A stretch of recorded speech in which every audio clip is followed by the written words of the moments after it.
우리가 이 세상 살아가면서 여러 가지 그 불편한 일들, 또 힘들고 어려운 일들을 겪습니다. 또 때로는 사람들에게 오해를 받고, 그래서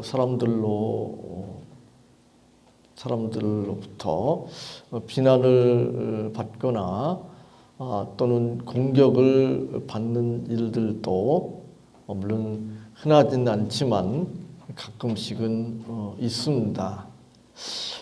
그럴 때 우리가 어떻게 반응을 보이는가, 어떻게 대처를 하는가, 안 믿는 사람들처럼 똑같이 반응하는 것은 아닌가, 우리 자신을 좀 돌아볼 필요가 있습니다. 우리가 성경을 통해서 특별히 바울서 신서들을 통해서 믿음의 사람 바울은 어떻게 대처했고 어떻게 반응했는가, 이런 것을 우리가 유심히 살펴봄으로써 우리가 어떻게 행하는 것이 믿음으로 행하는 것인가, 하나님 뜻대로 사는 것인가 라고 하는 것을 구체적으로 배울 필요가 있습니다. 특별히 우리가 오해를 받을 때, 그래서 다른 사람들한테 비난을 받거나 공격을 받을 때 우리는 어떻게 반응하는가 한번 돌아보시기 바랍니다. 이렇게 생각할 수 있습니다. 사도 바울 같은 경우에 자기가 고린도 교회에 복음을 전했습니다. 복음 전하는 것이 그렇게 쉬운 일이 아니잖아요. 고린도 교회는 온갖 그 우상들이 들끓는 그런 곳이었습니다. 그런 곳에 가서 복음을 전한다는 거, 그리고 사도 바울이 고린도 사람도 아니잖아요. 이스라엘 사람이잖아요. 지금처럼 교통이 발달한 것도 아니고, 그 어렵고 힘든 사지를 넘고 넘어서 애써서 복음을 전했습니다. 그런데 지금 자신이 전한 복음이 짓밟히고 있습니다. 오해를 받고 있습니다. 일관성이 없는 사람, 믿을 수 없는 사람, 그런 비난을 받고 공격을 받고 있습니다. 우리가 그렇다면 어떤 반응을 보였을까? 많은 경우에 첫 번째 이런 반응을 보일 것입니다. 하나님이 살아계시다면, 하나님이 우주 만물의 주권자이시라면 왜 이런 오해를 받고 비난을 받고 공격을 받아야 됩니까? 하나님께서 역사의 주관자이시라면, 하나님께서 전능하신 분이시라면, 저를 구원하시고 저를 사랑하신다면 어떻게 이럴 수가 있습니까? 이런 반응을 보일 수가 있습니다. 우리가 살아가면서 그런 반응 보일 때 많이 있잖아요. 그죠? 이스라엘 백성들도 광야에서 그런 반응을 보였습니다. 힘들고 어려울 때, 먹을 것이 떨어질 때, 그리고 마실 물이 없을 때 그렇게 반응했습니다. 근데 사도 바울은 그렇게 반응하지 않았습니다. 어떻게 반응했습니까? 지난주 말씀 살펴본 것 같이 하나님은 미쁘시다. 하나님은 말씀하시고 약속하신 것을 반드시 이루시는 분이시다. 내가 지금 오해받고 비난받고 공격받는 거 하나님은 다 아신다. 근데 그걸 하나님께서 허락하신 뜻이 있을 것이다. 거기 깊은 뜻이, 거룩하시고 선하신 뜻이 있을 것이다. 그리고 그 모든 것을 통해서 합력하여 선을 이루실 것이다. 하나님은 미쁘신 분, 믿으실 만한 분, 신실하신 분이시기 때문에 하나님께서 나에게 말씀하신 대로, 나에게 약속하신 대로 나의 구원을 완성시키실 것이다. 나를 가장 좋은 것으로 나에게 주실 것이다. 그런 반응을 보였습니다. 이제 우리가 그런 상황에 처할 때에 이런 반응을 보일 수 있습니다. 사람들을 보고 분노할 수 있습니다. 증오할 수 있습니다. 그죠? 나를 오해해서 나를 비난하고 또 공격하는 그런 사람들을 향해서 분노하고 증오할 수 있습니다. 그리고 나도 그들을 비난하고 공격할 수 있습니다. 그게 일반적인 반응이잖아요. 이 대선 기간에도 또 지금도 이제 그런 모습 볼 수 있는데 서로 그런 모습 볼 수 있잖아요. 그죠? 서로 비난하고 공격하고 또 그것을 받아서 또 상대편을 비난하고 증오하고 공격하고 서로 그러고 있잖아요. 세상 사람들은 뭐 그렇게 살아갑니다. 근데 믿는다고 하면서도 그렇게 살아간다면 아무리 그가 교회 뭐 열심히 다니고 또 오늘 사랑의 성가 가사도 나오는 것처럼 하나님의 말씀 전한다고 하더라도, 그죠? 하나님 말씀 전하는 것보다 더 신앙생활에서 중요한 게 뭐가 있겠어요? 그런다고 하더라도 사랑 없으면 소용이 없다. 그런 가사가 있는데, 물론 이제 고린도전서 13장 내용이지만 우리가 그렇게 살아갈 수 있습니다. 그건 믿음으로 행하는 것이 아니죠. 믿음으로 행한다는 것은 사람들이 이게 자꾸 뭐 교회 열심히 나오고 열심히 예배하고 또 뭐 헌금하고 봉사하고 전도하고 이런 것으로 자꾸 생각하는데 그 중요하죠. 아주 기본적이고 중요하지만 그 하는 모든 것들이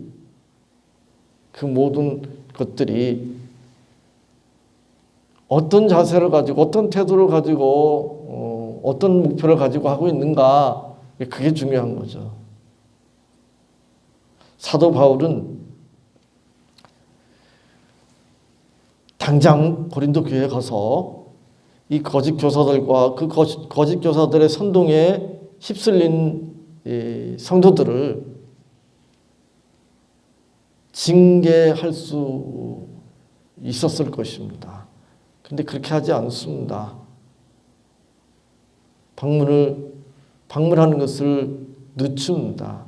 고린도 교회 성도들을 아끼기 때문에. 그걸 사도 바울은 은혜로 행했다고 말합니다. 그리고 오늘 본문에서 보면 이제 고린도 교회에 가기 전에 미리 편지를 보냅니다. 편지를 보내서 고린도 교회 성도들이 잘못된 길에서 돌아올 수 있도록 권면합니다. 그러면서 그런 성도들에 대해서 고린도 교회를 향해서 용서하라. 그리고 사랑하라. 그렇게 부탁하고 있습니다. 고린도서 2장 9절에 사도 바울은 이렇게 말합니다. 너희가 범사에 순종하는지 그 증거를 알고자 하여 내가 이것을 너희에게 썼노라. 미리 방문하기 전에 편지를 써서 그 편지에 쓴 권면을 고린도 교회 성도들이 순종하는지 그 증거를 알기를 원하노라 라고 말합니다. 근데 이 편지를 쓸 때 사도 바울이 4절에 보면 이렇게 표현합니다. 내가 큰 환난과 애통한 마음이 있어 많은 눈물로 너희에게 썼노니. 여기에 보면 많은 눈물로 너희에게 썼노니 이렇게 말합니다.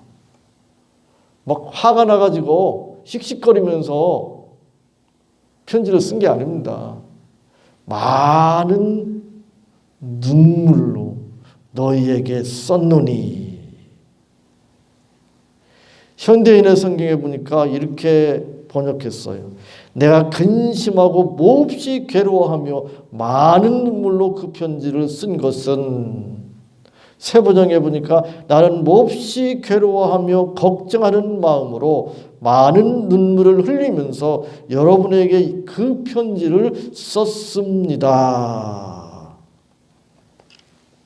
사도 바울이 고린도 교회 방문하는 것을 늦추고 먼저 편지를 써서 보낼 때에 그 마음이 너무 고통스러웠습니다. 고린도 교회 성도들이 자기에 대해서 오해하고 자기를 공격하고 비난하고 공격하고 그리고 사도 바울이 전한 복음을 거부하는 것 너무 마음이 아픈 거예요. 그래서 많은 눈물을 흘리면서 편지를 쓰지 않을 수 없었습니다. 자신이 오해받고 비난받고 공격당하는 것 때문에 고통스럽고 그래서 눈물이 난 것이 아니고 고린도 교회 성도들이 걱정이 되어서 염려가 되어서 고통스러웠고 많은 눈물을 흘리면서 편지를 쓰지 않을 수 없었습니다. 그들의 불순종과 그들의 죄악 때문에 너무 안타깝고 답답하고 슬퍼서 몹시 괴로워하면서 눈물을 흘리면서 그들에게 권면의 편지를 쓰지 않을 수 없었습니다.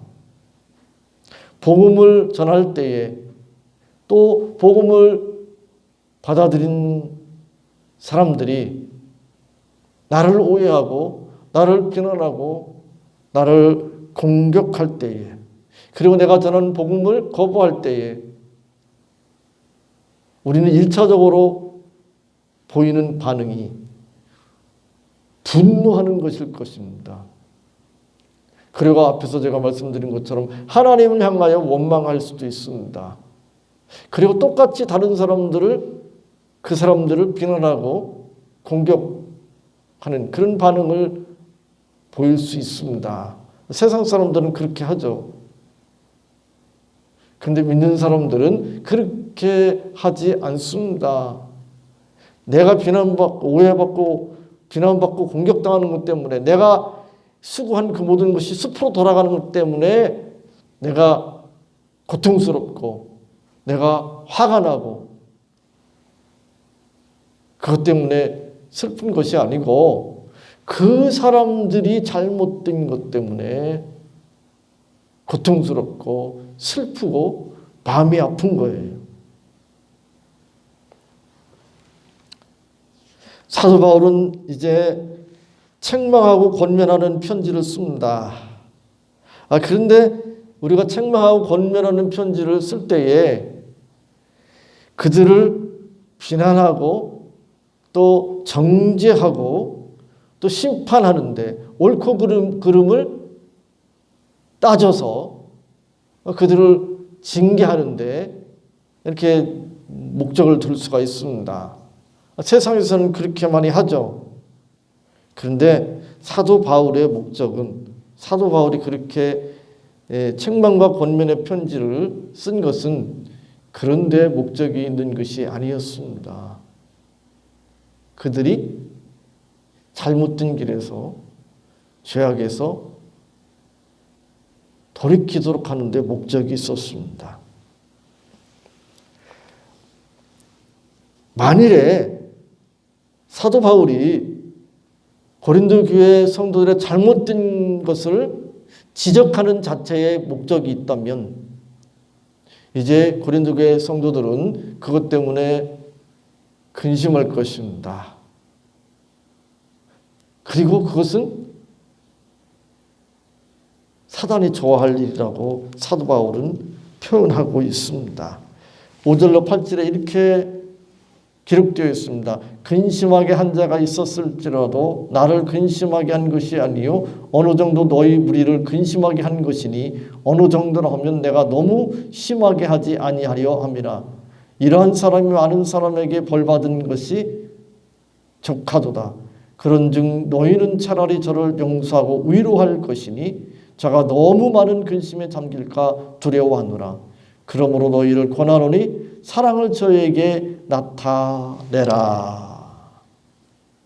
사도 바울이 책망하고 또 권면하는 편지를 보냈을 때에 그 편지를 읽는 고린도 교회 성도들이 근심을 할 수밖에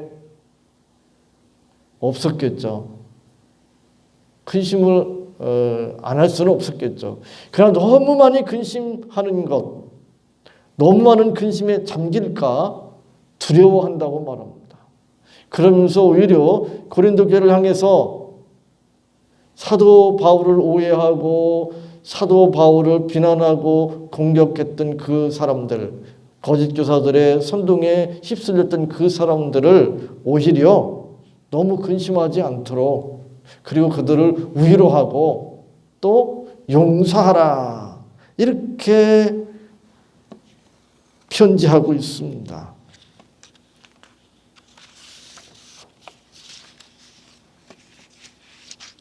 사단이 원하는 것은 무엇일까? 사단이 원하는 것은 무엇일까요? 지금 잘못된 길로 들어선 고린도 교회 일부 성도들, 그 성도들이 아예 파멸의 길로 치닫는 것일 것입니다. 그것이 사단이 원하는 것입니다. 그러나 사도 바울이 원하는 것은, 신앙인이 원하는 것은 그것이 아니잖아요. 잘못된 길에서 돌이키는 거잖아요. 그렇죠? 세상 사람들은 이 정치하는 사람들 이렇게 보면 그런 걸 좀 볼 수 있는데, 뭘 잘못했어요. 그럼 그 잘못한 것을 막 더 심하게 비난하고 정죄하고 뭐 공격합니다. 그래서 완전히 그냥 이 파멸의 길로 가도록, 그죠? 우리에게는 그런 마음이 있습니다. 그런 마음이 있잖아요. 참, 지금도 이제 그런 모습을 볼 수가 있잖아요. 근데 안 믿는 사람들은 그렇게 할 수 있습니다. 믿는 사람은 그렇게 하면 안 되는 거예요. 지금 잘못된 길로 갔어요. 잘못된 길로 빠졌어요. 그거 보고 비난하면서 공격하면서 아예 차라리 그냥 완전히 파멸의 길로, 멸망의 길로 그냥 치달았으면 좋겠다. 그게 이제 세상 사람들의 생각이잖아요. 근데 믿는 사람들은 그렇게 하면 안 된다는 거죠.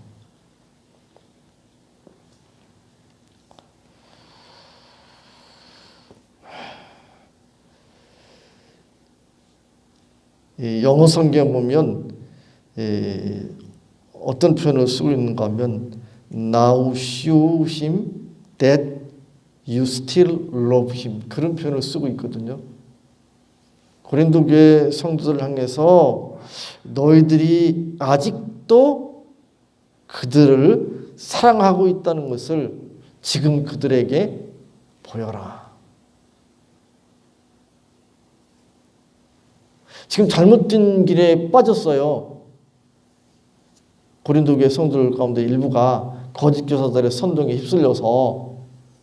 그런데 고린도 교회 성도들이 너희들이 지금 잘못된 길로 가고 있지만, 잘못된 길에 빠졌지만, 그러나 아직도 여전히 우리가 너희들을 사랑한다 라고 하는 것을 보여주라는 거예요. 그때 그들은 잘못된 길에서 다시 돌아올 수가 있다는 거잖아요. 우리가 이제 자녀들 키우면서도 이제 그런 걸 볼 수가 있잖아요. 자녀들이 잘못된 길로 갈 수가 있습니다. 잘못된 길에 빠질 수가 있습니다. 제가 교사하면서 이제 그런 걸 볼 수 있는데, 잘못된 길로 빠졌을지라도 부모들이, 가족들이 그를 사랑하고 있어요.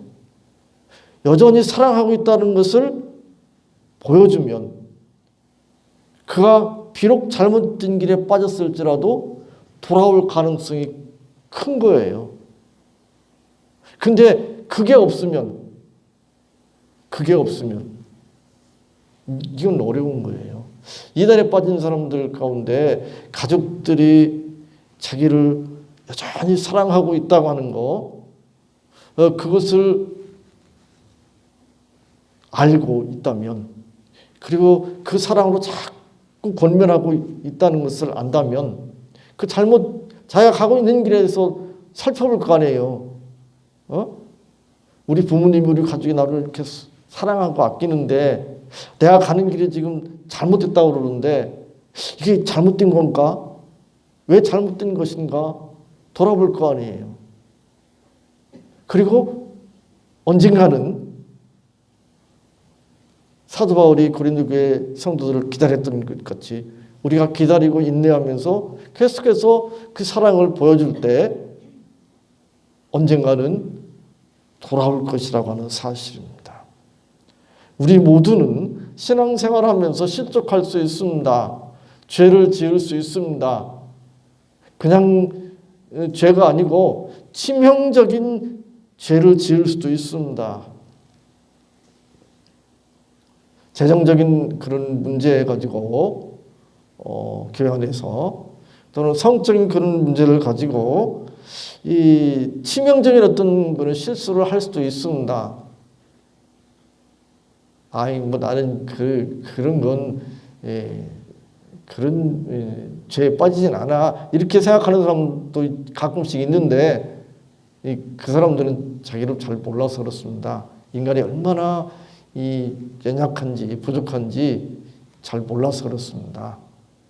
그런 어떤 조건 환경 가운데 처하게 되면 쉽지 않습니다. 누구든지 그럴 가능성은 있습니다. 우리가 그 정도 치명적인 건 아니라고 하더라도 주의를 제대로 지키지 못하고 또 헌금도 제대로 못하고 사람을 미워해 본 적도 많이 있고 하여튼 믿음으로 살지 못한 그런 일들이 수없이 많잖아요. 정도의 차이는 있지만 우리 모두가 온전하게 믿음으로 살고 있지 못합니다. 하나님의 말씀으로부터 빗나간 적이 너무도 많습니다. 그럼에도 불구하고 하나님이 나를 긍휼히 여기신다, 하나님께서 나를 사랑하신다고 하는 것을 우리가 믿기 때문에 우리가 잠깐 잘못된 길에 빠질 수 있지만 돌아올 수 있잖아요. 우리가 우리의 형제 자매에 대해서도 마찬가지입니다. 그들이 회개하고 돌이킬 수 있도록 용서하고 위로하고 사랑을 나타내야 합니다. 이렇게 이제 이야기하면 오해할 수도 있어요. 모든 잘못에 대해서 그냥 눈 감아줘라, 그런 건가? 세상 사람들이 너희들은 참 편하겠다, 죄 다 저질러 놓고 온갖 죄를 다 저질러 놓고 교회 가가지고 하나님 잘못했습니다, 용서해 주세요, 용서해 주신 줄 믿습니다, 감사합니다, 참 좋겠다, 이렇게 이제 비웃음 받을 수 있죠. 근데 그건 아니죠. 우리가 잘못한 것에 대해서 또는 다른 성도들이 잘못한 것에 대해서 그 자신이 그에 대해서 응분의 책임을 져야 됩니다. 그러나 책임질 건 책임져야 되겠지만, 그러나 우리가 서로 긍휼히 여기고 용서하고 사랑해야 합니다. 여전히 사랑하고 있다고 하는 것을 보여주어야 합니다. 그리고 그가 돌이킬 수 있도록 기도하고 또 돌아보고 권면해야 합니다. 물론 어렵습니다. 쉽지 않습니다. 목사들이 제일 힘든 게 그거잖아요. 아이고 설교할 때는 사랑 그러더니 아이고 이 입으로만 아주 그 쌍스러운 말로 뭐 주댕이로만 예? 그럴 수 있습니다. 그죠? 말은 설교는 뭐 글은 그럴듯한데 쉽지는 않습니다. 예. 우리가 생각은 할 수 있지만, 말은 할 수 있지만, 설교는 할 수 있지만, 글을 쓸 수는 있지만, 아름답게 멋있게, 내가 그렇게 아름답게 멋있게 사는 건 정말 힘듭니다. 그죠? 정말 힘들어요. 서로 그걸 감안해야 돼요. 그래서 내 자신에 대해서도 또 다른 사람에 대해서도 참고 기다려줘야 돼요. 그렇게 사는 것이 힘들고 어렵기 때문에 당장 되는 것이 아니기 때문에 그렇게 살 수 있도록 옆에서 이렇게 붙들어주고 또 위로해주고 격려해줄 필요가 있습니다. 우리의 모든 마음과 감정을 성령님의 능력을 힘입어서 절제하고 조절하고 다스려서 하나님의 말씀에 복종하는 것, 그건 말처럼 그렇게 쉽지는 않습니다. 생각처럼 쉽지 않습니다. 설교하는 것처럼 그렇게 쉽지는 않습니다. 시를 쓰거나 글을 쓰는 것보다 훨씬 어려운 일입니다. 그러나 그렇게 살아야 합니다. 그렇게 사는 것이 바로 신앙이기 때문에 그렇습니다. 특별히 실수하거나 잘못된 길로 가는 자들이 있을지라도 우리가 그들을 비난하고 정죄하는 대신에 그들을 용서하고 그들을 위로하고 그들이 돌이킬 수 있도록 하나님의 사랑을 나타내는 그런 복된 신앙의 삶을 사시기 바랍니다. 하나님 감사합니다. 저희들 긍휼히 여겨주셔서 귀한 말씀으로 저희들을 가르쳐 주시고 인도해 주시니 감사합니다. 오늘 이 말씀 붙들을 수 있도록 도와주시옵소서. 여전히 하나님의 사랑으로 잘못된 길에 빠진 자들이될지라도 사랑하고 있다고 하는 것을 보여줄 수 있도록 저희들을 붙들어 주시고 주장하여 주옵소서.